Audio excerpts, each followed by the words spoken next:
dude. It's been a minute. Yeah. I was here last week, but I wasn't on because Kendall was on. That's right. Right, but you still chimed in. You still had your list. Yeah. I feel like, it's I kind of enjoy when Kendall comes in now, because now we still get 3 perspectives. Yeah. And, like, yours is more of, like, a withheld perspective, you know what I mean? Yeah. Because you will chime in when you feel like you need, I wouldn't say need to, but when you feel like you have a good point going on. Yeah. But at the same time, you just kind of let it be if me and Kendall just hit a rap show. Well, sometimes you guys are talking about stuff that I don't really have as much knowledge on, and I'm not like Kendall. I'm not just about to say stuff just to say stuff. Yeah. Hey, it's entertaining, though. Yeah, it is. So I was like, yeah, sometimes when you guys are talking about some theories that I don't know about, I don't want to be the one that's like, explain this theory right now and derail the whole thing. Right. But yeah, it's been good. Had a family over for a while, so got caught up with all that, but wasn't bad.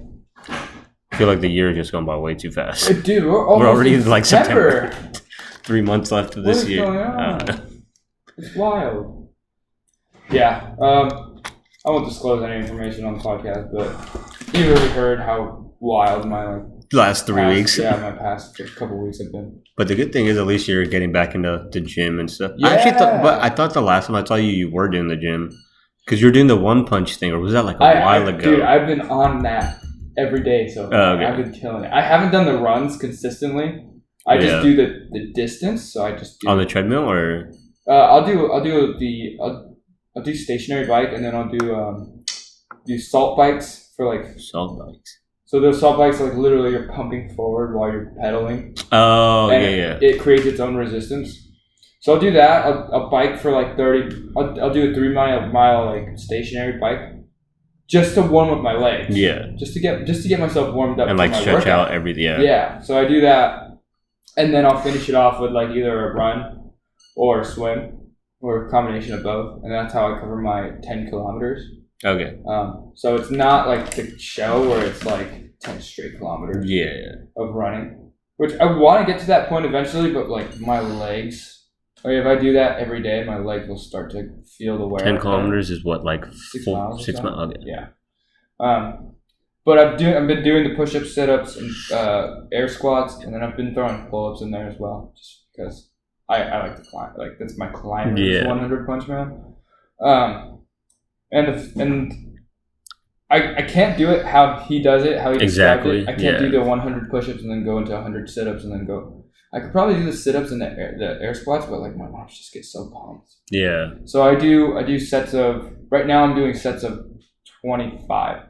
So I started at like, I don't think I did 10. I was able to do like 20 push-ups, 5 sets of 20 without too much like fatigue. Mm-hmm. Obviously I gave myself breaks in between. Yeah. And I'd stretch in between, but like I would have, I think I'm at like 30s now. So I try to do 33, but I usually cap out at 30. So I still do 4 sets, but it's like 30, 30, 10 now, or 30, 30, 30, 10. Mm-hmm. So like I'm trying to slowly just get to that point where it is going to be like 100 push-ups. Yeah. Once I'm done with that, now 100 sit-ups. Once I'm done with that, now 100 air squats. Now when I'm done with that, 10 kilometer run. So I got to build to that. I can't just like jump into it. I'll fucking die. Yeah. You got to build up to everything. You have to be pretty fucking athletic to just get to that point alone. I mean, I feel like for most people can't even just do 100 straight push-ups. It's like, it might sound easy, but it's not really. Like when you start doing them, it's not that easy. Are you talking like 100 in one go? Yeah. Without any. It's not that. Tough. It's not tough. Like for sit-ups, mate. Like I think that's more doable to do. The thing with sit-ups is like you're in a resting position at the start. You know, so you go up, boom, and you can rest in that up position. Yeah. And you're going to go down. And you can rest in that down position. But if you try to hold your push-up, you're just basically doing a plank. You're planking, exactly. Yeah, so it's not going to help you. Like, your shoulders are getting tired, and your triceps are already getting fatigued, and then you have to go back down. And then if you're not focusing on the way down, you're just going to face plant. Yeah. And then air squats, same thing. You're in a rest every time. So like if you squat to the bottom, like you can kind of rest there. Yeah. Sometimes your legs tighten up though with the air squats. Yeah. So that's just not fun. Yeah. But so like. And that's the thing, is like you can do sit-ups and you can take it as long as you want and do them in one go technically. Yeah. Same with air squats. Push-ups, that one's the one that like kind of breaks the whole chain of everything. So. How's climbing going? I don't know why, but lately I've been seeing everyone posting about climbing, and I was like, I remember in high school or like right out of high school, the only person I knew who would climb was you. Yeah. And then I knew some people who like went to Planet Granite every once in a while. The only person that I knew that really climbed was you, and I was like, where the fuck did all these people start climbing from? Man, it's weird. It's weird, but I enjoy it because I love climbing. It's one of those sports. It's one of those sporting events where everybody is low-key on the same team. Yeah. Everybody wants you to hit that hold, even on competition. Everybody's trying to find the beta together for the most part. There's obviously outliers in that situation, but people are all trying to help each other out to finish the problem. It's a matter of like who does it in the least amount of attempts, or who has the fastest time at going about it. So I've always loved that aspect where it's like it's no competition against others. I mean, once you get to that high competitive level, there's always going to be that competition. But on like the gym level that we're all at, that everybody else is at, like everyone for the most part wants to either help you or they don't want anything to do with you, right? So they'll either focus on their thing or they'll help you. Headphones in and they're just doing their thing. Or there's people who just watch you and they're like, hey, you should try this. Yeah, I haven't seen a person once who was like, I hope they fall. Yeah. You know what I mean? Like, no one's like that. Everyone's like, let's go, you got this. Stay strong. Stay on the wall. Look at that heel hook.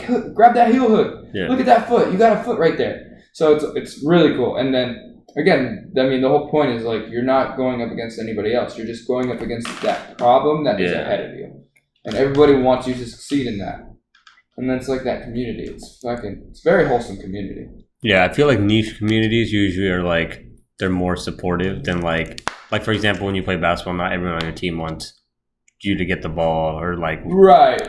You take it to like AAU or like you get to more like NJV6 serious varsity basketball. They won't pass it to you if you can't score. Yeah.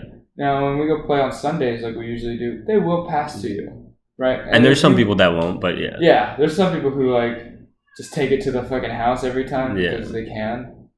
But for the most part, like they will move the ball around, and if your shot is off, they're not gonna be like, "What the fuck?" Yeah.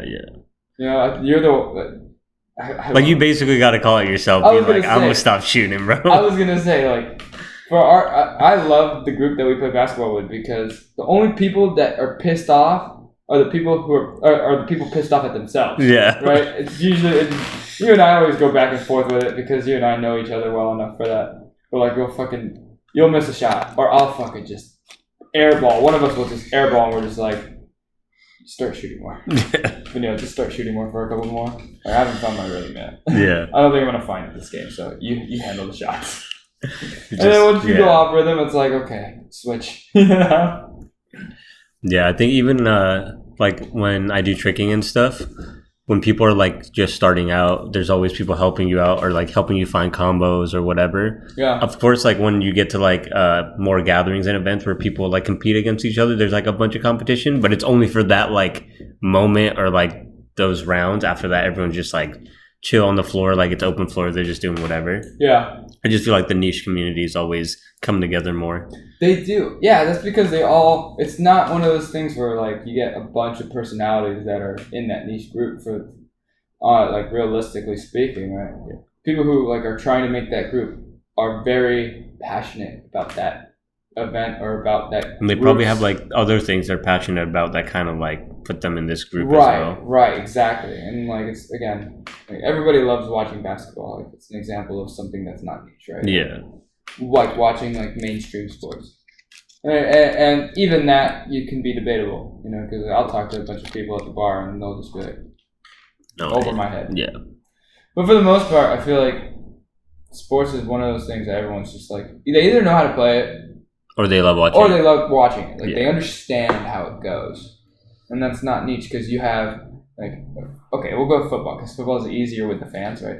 Like, you'll have Raiders fans that just go ham and crazy. And they're all diehard fans, but like, there's that type. Then you have, like, the Seahawks 12th man. They're just rowdy. And then you have, like, 49ers who bleed red and gold. Yeah. Like, you have different types of groups within this big and they kind of represent like football. Different aspects of their city or community right exactly. The cheeseheads of Green Bay, right? Yeah, and the Minnesota Vikings, that rivalry has its own thing.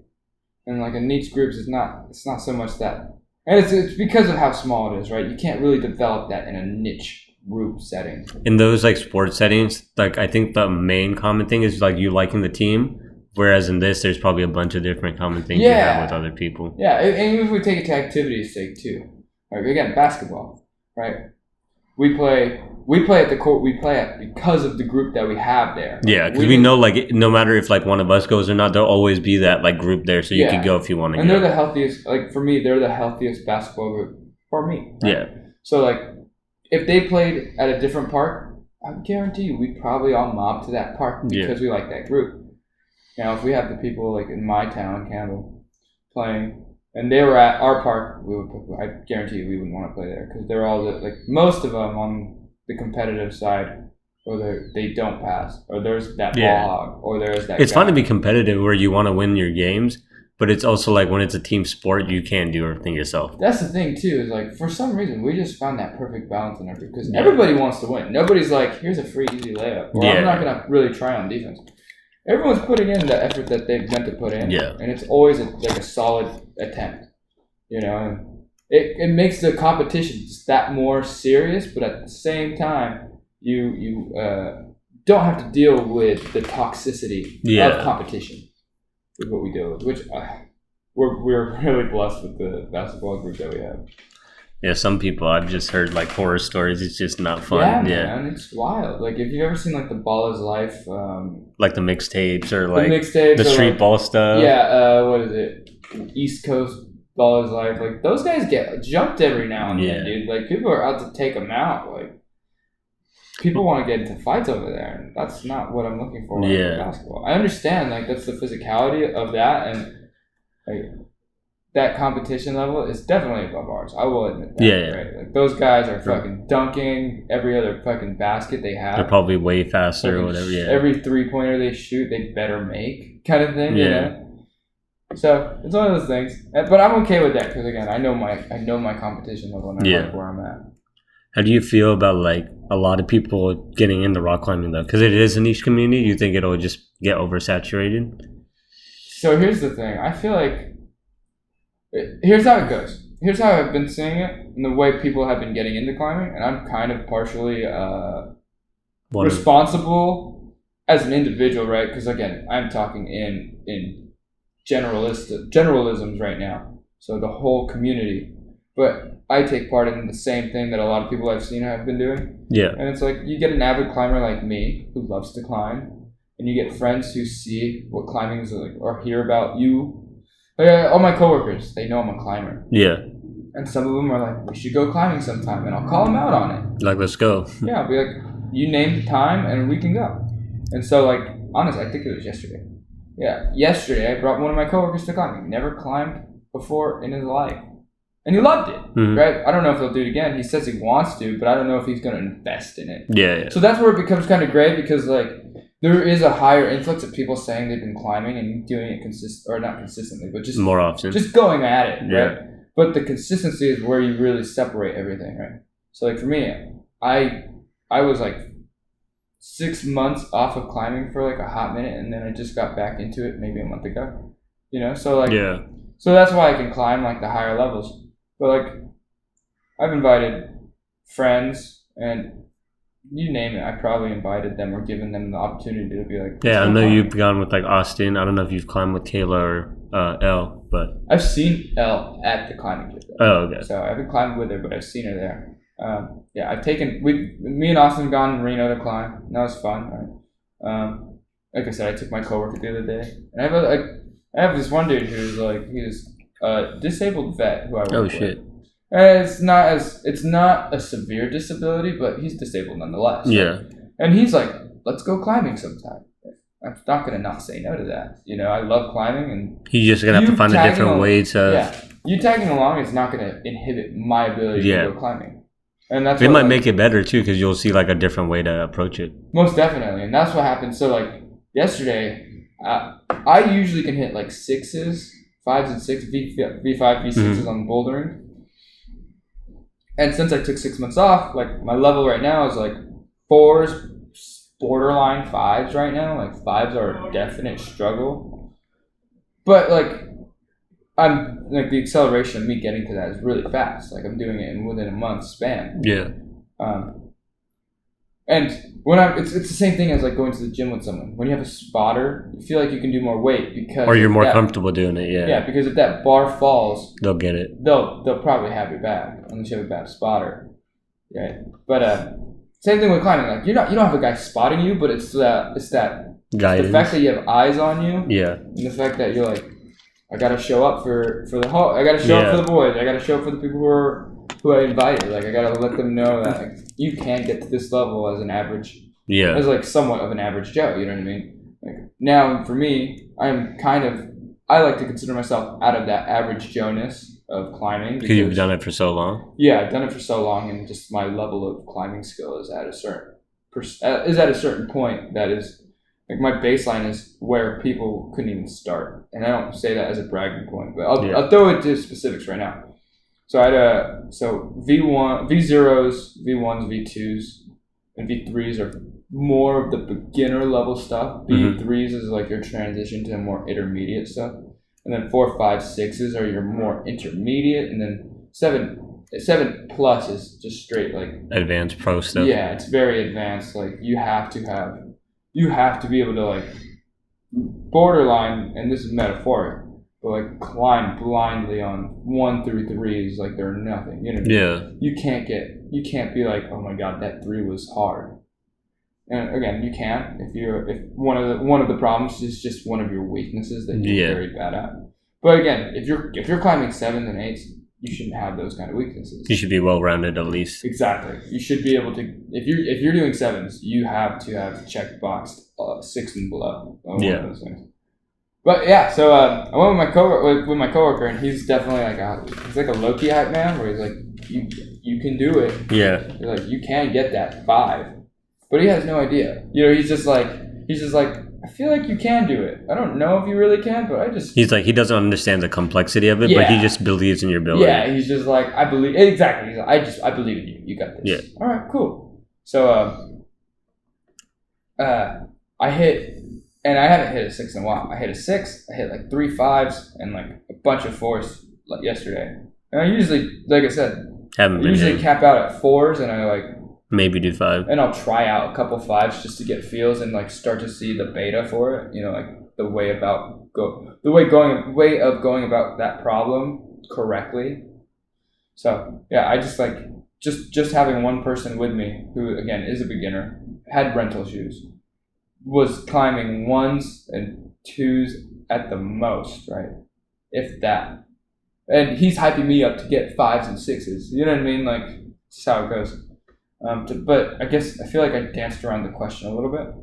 So to answer fully, there is a high influx of a lot of climbers, at least in our area. Mm-hmm. But consistent climbers who are avid and who are like trying to take it to another level. And again, I call myself a casual climber. I climb like very vigorously, and I want to be. I don't want to take it to like a competition where I'm like trying to compete in competitions.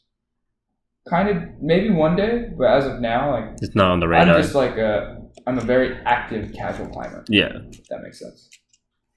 Because I have a friend who like he's going out with this girl and she's into climbing, so she got him into climbing, and now he just climbs instead of like lifting. Yeah. So I do both because my gyms just kind of like stack on each other. So on my way to, I'll go to like my lifting gym, and I use it. Mainly because my climbing gym has a lifting section too, but I use it for its lap pool, for the basketball court, for the squash courts, and for the sauna that they have. So there's other amenities there. So I'll do my one punch man workout there, and then that'll get me warmed up too as well. So like when I go into climbing, I don't have to like stretch and get into it, and then I can start climbing. I go straight into climbing when I get into that building. I'll supplement it with like a chest or. You know, I'll hit a muscle group. So, like, if I went today, which I don't know if I will, but if I do, I'd probably hit legs, honestly, even though I don't want to. But that would be the muscle group I hit. So I'd hit squats in between everything. But I'd still get my climbing session in. You know? Just like while you're waiting or watching someone else go or something. Yeah. Or, like, I'll get it done at my first gym, and then that way all I have in my second gym is just climbing. Yeah. And then I'll shower there, and then I'll fucking head home. Or I'll like head to work or go on to my next adventure, you know. So, and that's the thing too, is like, I have a bunch of friends too now because I've been getting back into this activeness where they're like, let's go lift together. And I'm like, not yet. I definitely do, but not yet. I'm not. It's definitely an insecurity kind of thing, you know.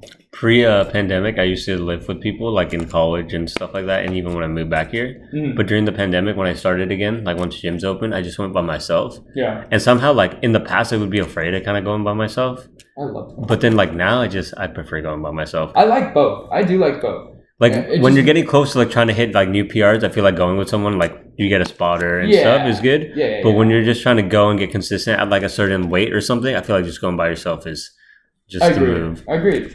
Like if I'm just trying to get a quick functional workout in, like sometimes people will slow me down. Yeah. You know, but perfect example is like, again, if you're PRing, you probably want someone to spot you because you're hitting your highest max weight. Yeah. So if that bar drops in your bench or on squats.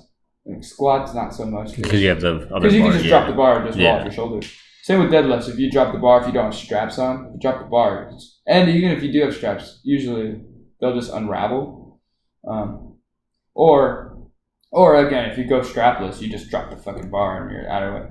I guess it's really bench. But still, like, you can get injured from dropping a deadlift bar very suddenly. Same with squat. If the bar rolls off your back rung or if it just takes you down with it, then that's cause for injury. Yeah. Bench, I think, is always the one that everyone... Because if you... He's just going to come straight back on you. Well, here's the thing, dude. Like, people who bench... I've never understood why people put clips on their bench. So I understood it for, like, squatting because... If it pulls one way, yeah. Yeah.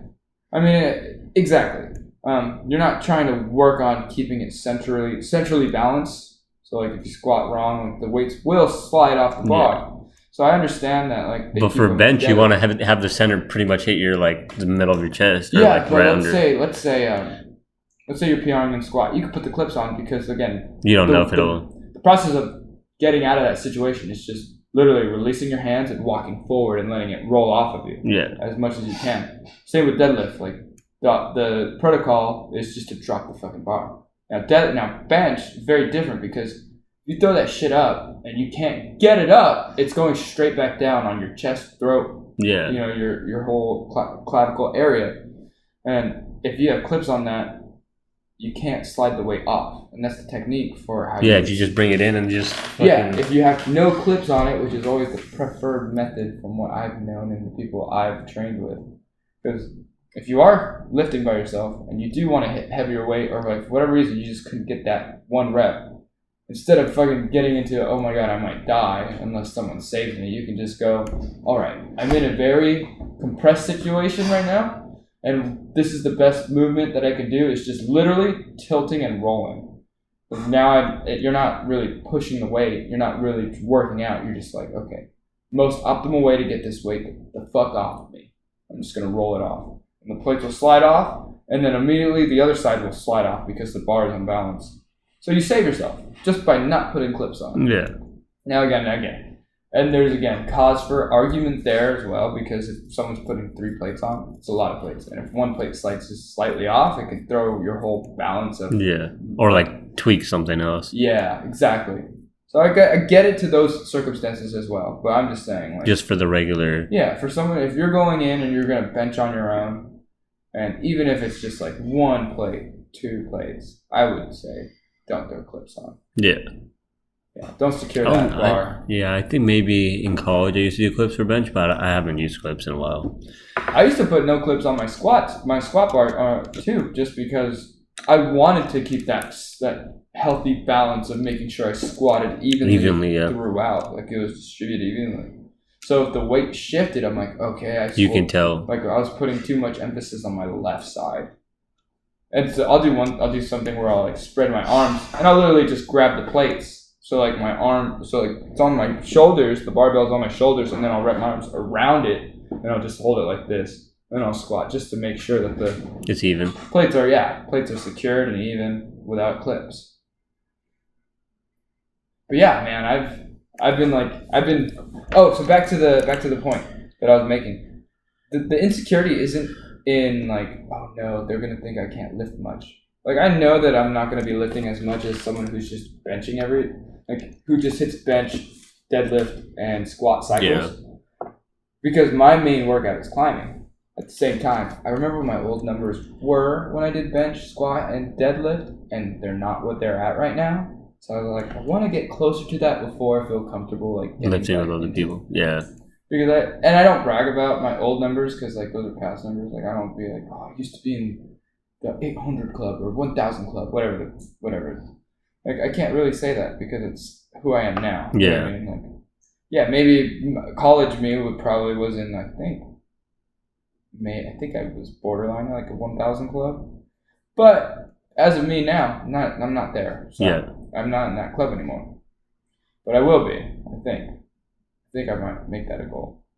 That's the hard part too for me about like every time I go to the gym, I feel like I just want to keep doing more shit. You know what I mean? Like this wasn't enough. I benched, I climbed, but I still feel good. What else can I do? And I'll just like jam pack my workout routine more than it needed to be and more than I planned it to be. Just to fatigue yourself. Yeah, and then I find myself like 4 hours in at the gym. You know what I mean? And it sucks because I'm like, I do want to swim and I do want to run. And I'm like, I can't do both all the time. And then I look at it, I'm like, I can't do either all the time. Yeah.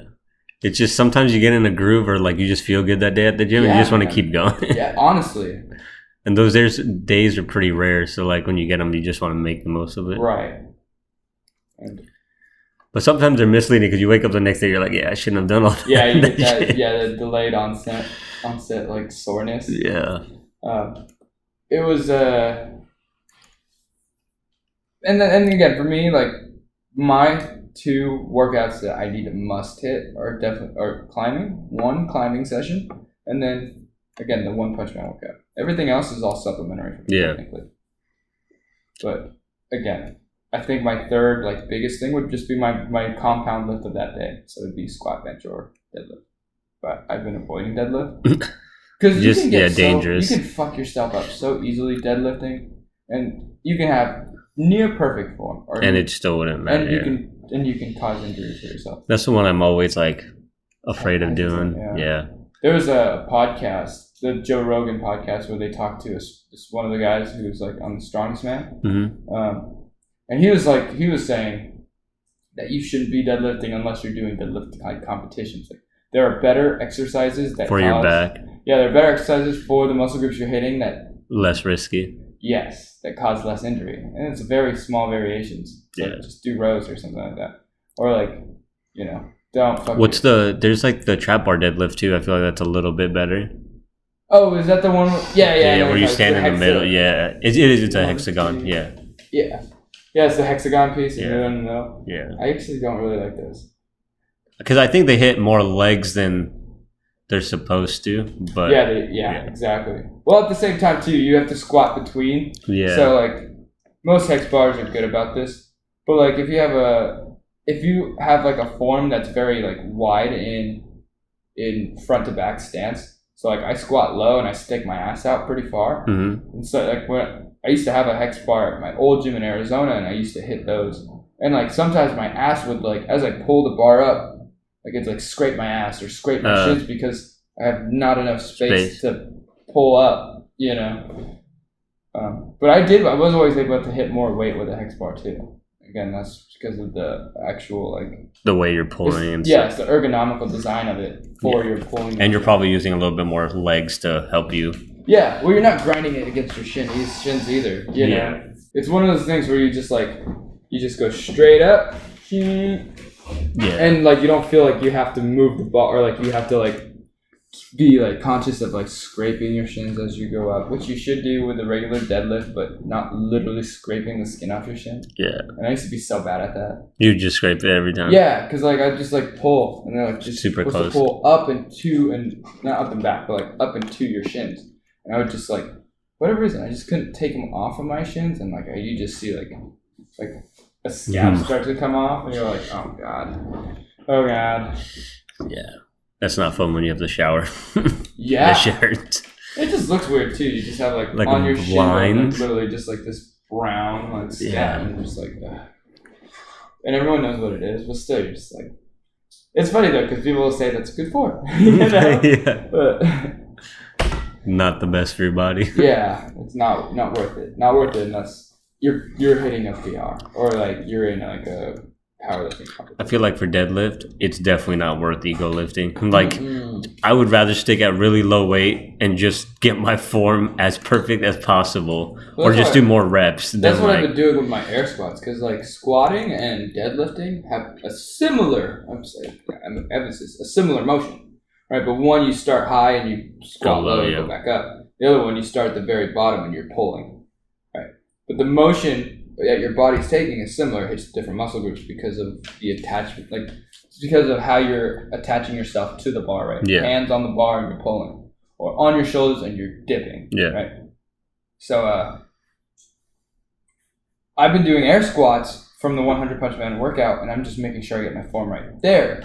So like I said, I stick my ass back. Yeah. Because you're supposed to squat. I feel like you're supposed to be on your heels when you squat. They say feet mostly straight. Some people point their toes outward. I do that outward, yeah. I do that a little bit too, and it's just because like I squat for depth. Yeah. So I don't go like half squat. Yeah, I don't do half squats or even 3/4 squats. I try to get my ass to the ground for the most part, and so like I can't do that with my feet straight for whatever reason. Like I guess I'm not, like, my muscles aren't stable enough for that positioning, so I've been working on that too. But like I just point my toes just slightly out, and then the motion's just easy. You know, I like front squatting too. Front squatting's a lot of fun. It took me a while to get used to like holding it, because I used to do it this way. Yeah, I feel like I wouldn't say everybody started. I start off this way too, just to like get the feel. Well, also if you hold your elbows straight out, like you create this shelf for yourself. Yeah. So once you create that shelf, then you can like start throwing your hands in there and start getting into like. My wrist just didn't have the flexibility to do it. Yeah. So I same thing. Because like I'd start to feel it in my elbows for whatever reason, but once I got into that, like I started doing like Olympic lifts for a little bit, just because I was like, I love front squatting. Oh yeah. Bing. It just, I don't know. It was just always felt. It was just a very fun motion, you know. Like the cleans and stuff. Yeah, clean jerks and fucking. I always see people doing that. I'm like, I don't think I would ever do that. That shit looks scary. I can't. What is it? Clean and press? No.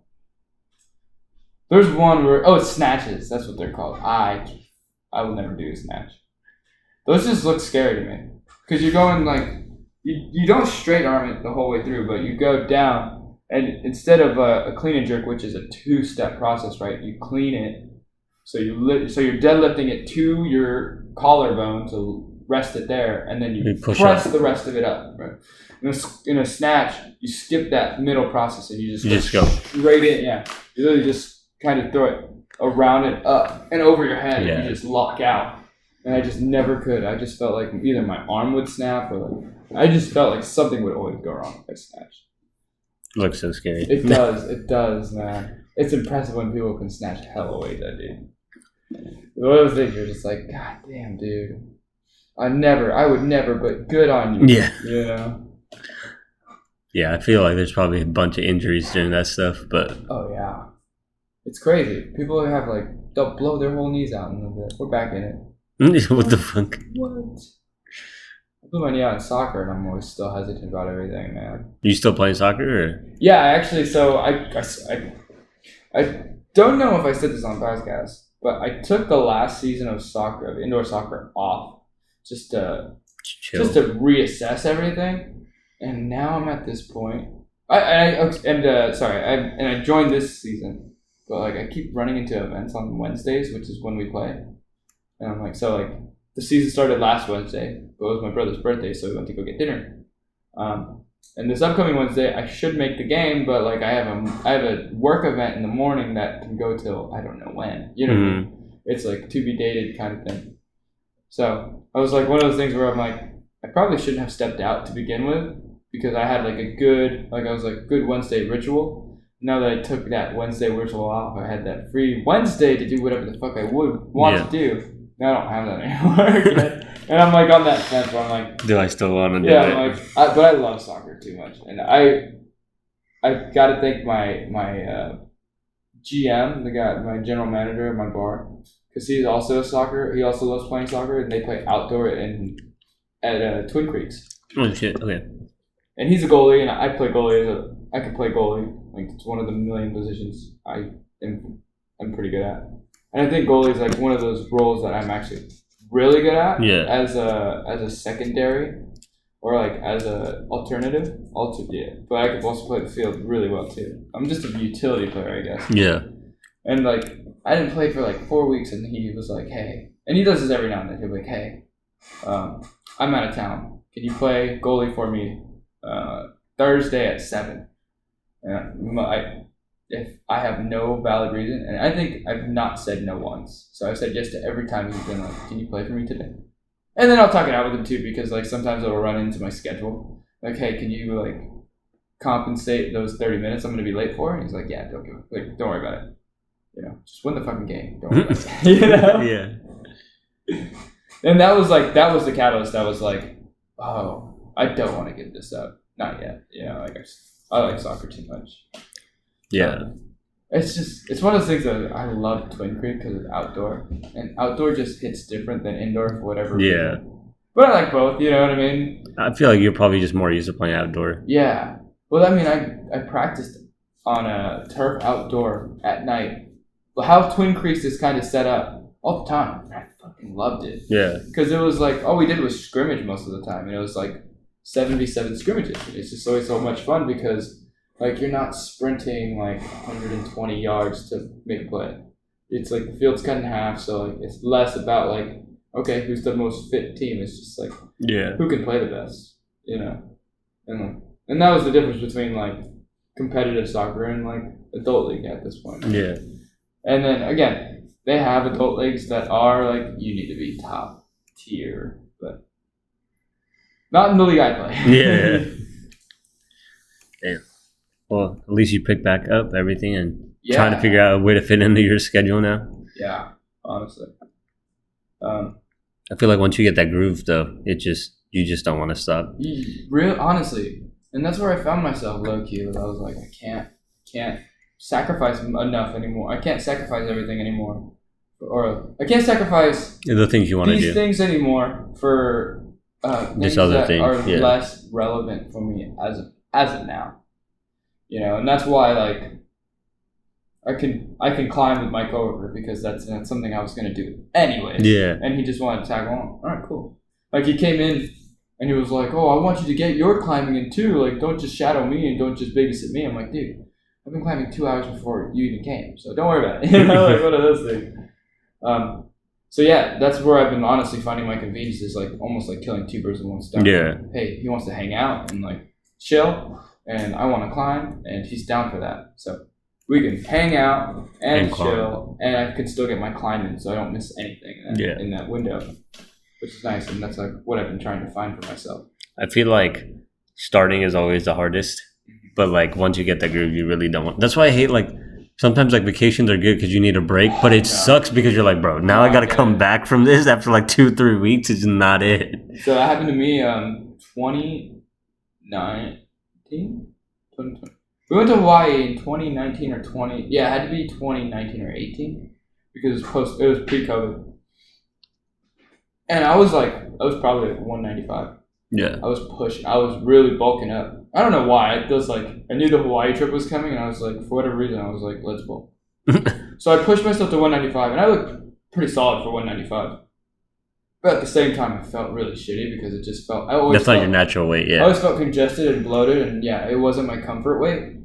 But I looked decent, you know what I mean? I felt strong, I felt big. But I was in Hawaii. Yeah, so we went to Hawaii, I think a week and a half or 2 weeks.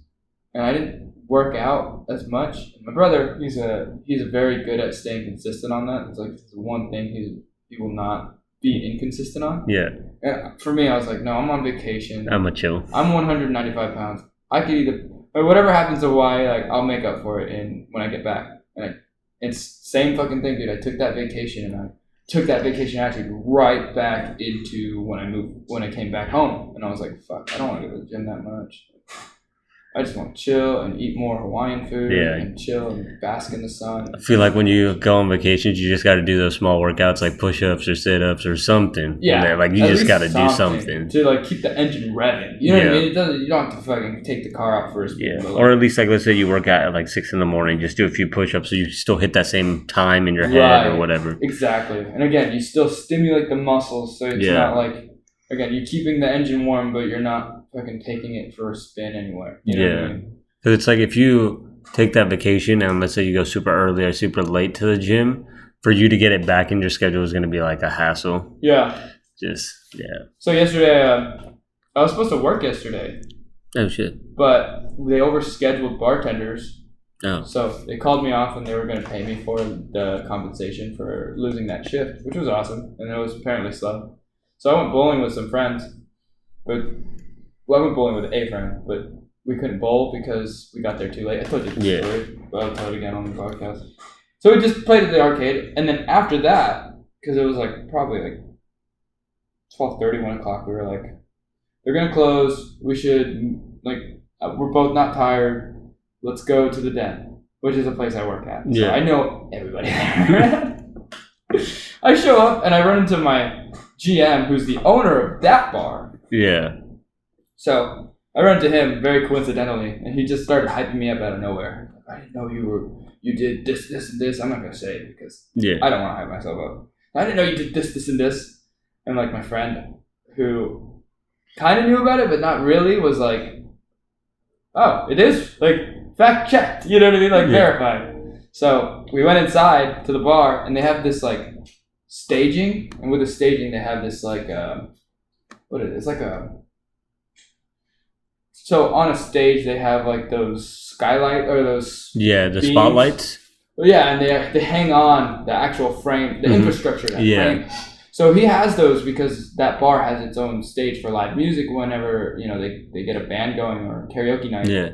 And he was like, just out of nowhere, he was just on this hype thing about like my fitness stuff. Yeah. And he was like, "Hey, how many pull-ups can you do?" And I was like, "I don't know, like probably 20." I just threw a number out there. He's like, "Okay, let's go."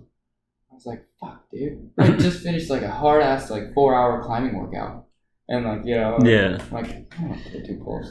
So I just cranked out 25. Like I didn't plan on hitting 25. I didn't think I was gonna even hit 20, but kind of thing. So I was like, I gotta put my money where my mouth is. I just cranked out 25, and I just became like the star of the bar that night, kind of thing. Everyone was like, "No one's gonna beat that number. No one, not even close." And my boss, he's such a funny guy, dude, because he was like, "I will do." For every 2 you do, I'll do 1, right? So if I did 20, he'd do 10.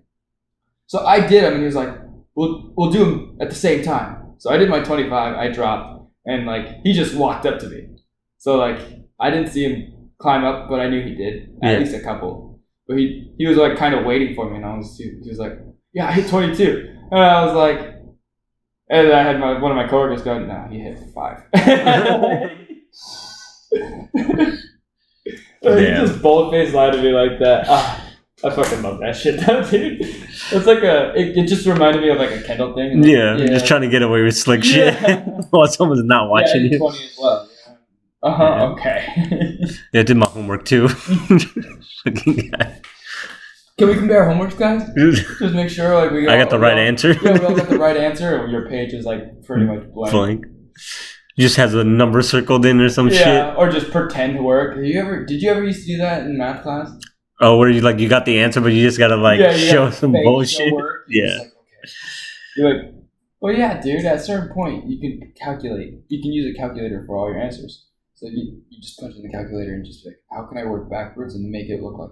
I just happened to stumble upon this like haphazardly, but look at the work that made me get there, and you just like work backwards. Okay. I'll put the X on this side and I'll fucking... And then you just kind of like find this middleman of blending the original equation with your answer and just like, close enough. There's like this big gap that you miss and you're like, close enough, we're good. Let's just pretend that I got there. Yeah. Let's just pretend I skipped that part. And just especially if you have a teacher that like they'll look at the answer first and then if it's wrong, they'll look at the work. Yeah. So they're just like, fuck it. Yeah. Man, there were teachers like that. I can't believe that.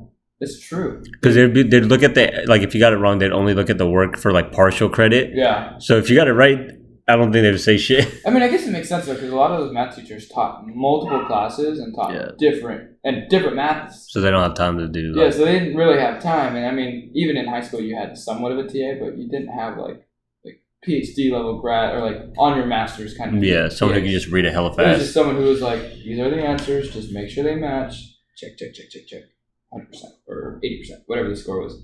But yeah, a lot of teachers didn't really. That's so true. There were cases though where they would. It was one of those things where like you can get away with it, except for like a teacher would just be like, random lottery. I see that this guy didn't do the work, so even though he got the correct answer, you don't get. I got to deduct points because he didn't show his work, kind of thing, or like his work doesn't make sense. Fake. Yeah. But, yeah. High school, man. I think going back to like seeing more people who climb, I think Jeff Pham climbs a lot. Yeah, you were telling me about that. He was an old high school friend of ours. It's just weird because like some people I see climb, I'm just like, I never would have guessed your personality to be like into climbing. Yeah, right. I'm just like, maybe I just don't know these people well enough, but yeah, it's crazy. But I fucking love watching it, dude. I love hearing about that. Because they'll be like, oh, dude, Jeff just hit 7. And you're like, what? Yeah. When did he start climbing? You know? Now, I've been seeing, like, this is less frequent, but, like, some people doing, like, actual, like, bouldering or, like... Oh, outdoor? Yeah. I do a lot of... Yeah. So I don't do top roping right now because you need a partner for that. Mm-hmm. And a lot of gear that's just... too expensive. It's just not worth the budget for me right now. Yeah. I'm not going to be like, let's go to Yosemite and go. Let's go to Castle Rock all the time and go. Like, it's just too much and I don't have the time for it. So there's no point in putting the investment into it, right? As of now. But, where was I going with that? Outdoor. I'll go to Santa Cruz. I'll go to Panther Beach. And they have these awesome cliff walls that are, like, just high enough. And this might sound kind of morbid. Just high enough to, like, if you fall, you can probably get a serious injury or even die. Where it's, like, at least, like, it'll make you really think about what you're going to do. You got to be in the zone to climb. But at the same time, you're, like, it's not as steep as, like, Alex Honnold, who's the guy who, like, climbed North Face, Half Dome, and all those, like, 1,000-meter or 1,000 feet, like, altitude climbs. Yeah, the crazy shit. Mine are like maybe 50 or 60. You know, theirs is like thousands of feet. So I'm still happy with what I do because it's still technically free soloing, and I still get that like not you don't. And again, he stated this. Alex Holmes stated this in one of his first ever like televised or tele-documented climbs. And he was like, I don't ever kick into adrenaline because that just shows that like something is wrong, or like, you know, my body is having to put in more effort than it needs to because like there's a malfunction in something here. Yeah, because you're freaking out. Yeah, exactly. You're like, okay, fight or flight has activated. You don't want to be in that mode, and it's true because they'll fog your like judgment. Yeah, and so when I'll climb those like 50, 60 feet. 30 feet walls, you know, I'll think the same thing. I'll be like, I can't, you know, just slow and steady, like make sure every hold is locked and gripped. Like I'm not trying to be like, oh my God, climb. Like it's like nice and easy. Like I just gotta keep going. So adrenaline is very bad for you in that sense. It's usually bad in most cases, except for like if you actually need it to survive type deal. Yeah, or if you actually get through an injury. If you are in a fight or flight situation. Or like if you have an injury, you need that adrenaline to kick in so it'll keep you like from feeling too much pain. Yeah. And like getting like, you know, like the shock hitting you. Oh yeah, dude. I'll like, my hand is it. So I sliced my finger the other day. This was like a month ago. Mm-hmm. I was like peeling oranges. Oh yeah, I remember it. And I peeled part of my finger off, and it's not like a chunk, like it wasn't a huge chunk, but it was chunked nonetheless. And that shit, I couldn't let that shit hurt. You know what I mean? I was one of those things. It was just gonna bother you. I was in the middle of my shift, so I was like, okay, I gotta wrap this shit up and keep it like not FDA. Sanitized. Yeah, so like I had to put the fucking finger condom on. Like I put like 7 band-aids on it, like Neosporin and everything. Like dapped it up. It like wouldn't stop bleeding. So like. Yeah, just a million of band-aids on here and then like 3 or 4 finger condoms on my finger just so I could go back to work. Once I did that, like once work ended, and I like started putting pressure to like help stop the bleeding, it fucking hurt. Yeah. It just felt like I hit a nerve or something, man. I was like, oh my god, what the hell? But because I was like working, and I was like, I can't focus on this pain right now. Yeah. I can't let that stop me. I would just like, I was like, no. So like you'd see like this big fat fucking figure like this, and I'm just like fucking going. And once we got to sit down, it was like the moment I sat down and I was like, my shit. You relax, it just fucking hurts. Yeah, it was just like, I felt it pulsating, and I was like, oh my god, like, did I hit a vein? Is it gonna start, or an artery? Is it gonna start spurting? Yeah. You know, and didn't, thankfully. And I didn't have to go to the doctor for it, thankfully, as well. That's good. But yeah, adrenaline, climbing. Yeah, I've been like, it really is funny once you start like getting back into these hobbies. The more people you find who have the liked hobbies of that. So I've been getting a lot of people who've been hitting me up. Yeah. Let's go lift sometime, man. Or we'll do like exchange duels. Or like, I climb with you, you lift with me. Okay. I think, yeah, definitely lifting is a lot more common. But climbing as well now. Yeah. Or at least people are more open to trying. Mm-hmm. And that's the thing too, is like climbing and lifting have so many parallels to it. It's just like, one is definitely, one's just more conventional and more traditional, and that's the conventional lifting, right? Yeah.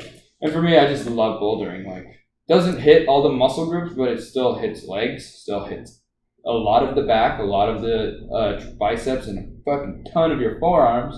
Yeah. But at the same time, you're still doing like crazy stuff, like you're mantling, so you still have to get tricep action in there. You know what I mean? Or you're doing a push pull, so you're actually using that chest muscle in your. But most climbers, once they get to like a super advanced level where it's like climbing is their breath of life. Yeah. Like their body development becomes so lopsided because you really don't need as much like push movements and chest muscles as you do. So you'll see some climbers who just have these like big, massive lats, dude, but their chest is not as quite developed. So like their lats kind of wrap around their body. So it looks like they kind of have like this hunchback. The shoulders kind of just naturally roll forward just to compensate for the amount of excess lat muscle compared to the lack of pec muscle that they have.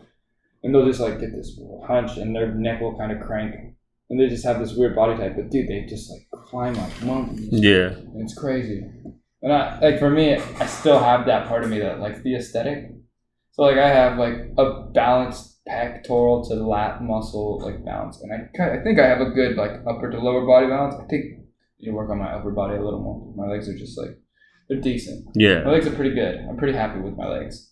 But like my upper body, I'm like, I need to get bigger. So I have this like problem because as a climber, you want to stay on the leaner side. Yeah, you don't want to get too much weight on, or else it'll make it harder. It's a strength to weight ratio distribution.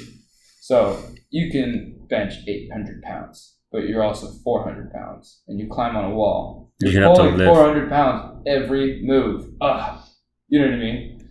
And so you want to stay on the leaner side, but also the strongest of the lean, right? So like if you can bench 500 pounds, but you're 150, right? And again, these are exaggerated numbers.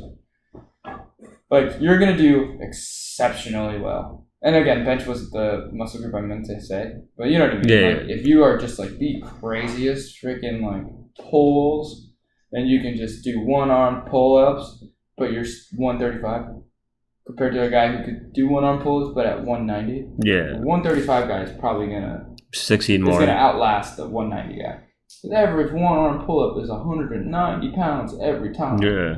Instead of just doing 135 every time, you know.